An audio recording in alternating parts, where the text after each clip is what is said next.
एम्प्लॉयीसिंगना तालिबा dearness allowance DA हेनगटपा अमदे थबक्तगी पोथाबगी मतम चाही अनि सांगदोकपगी मतंगदा लेंगाकी माइकैदगी पॉजिटिव ओइबा रेस्पॉन्स अमता लाक्तबनिना थबक लेपगी खोंजंग असि मखा ताना अदुमक चथखिगनी हाइना Manipur secretariat services association MSSA की माइकैदगी फोंदोरक्ले हौखिबा तांग अमदगी चथरखिबा थबक लेपगी खोंजंग असिगा मरी लेनना ngasi Mantripurkhida leiba Secretariat Building North Block mamangda pangthokhiba paugi mifam amada Manipur Secretariat Services Association ki President MD Rausan Ali na hai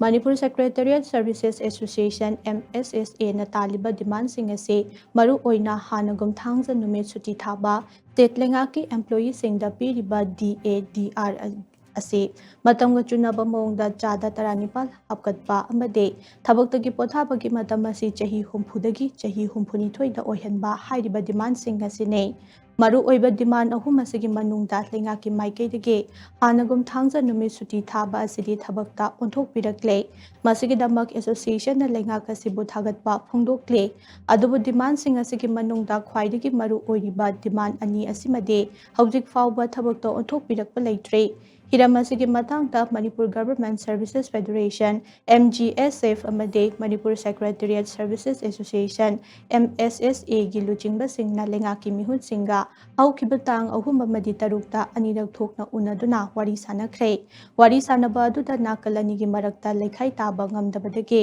खोंजंग असि मखा ताना चथरखिबने मतंग चुनबा DADR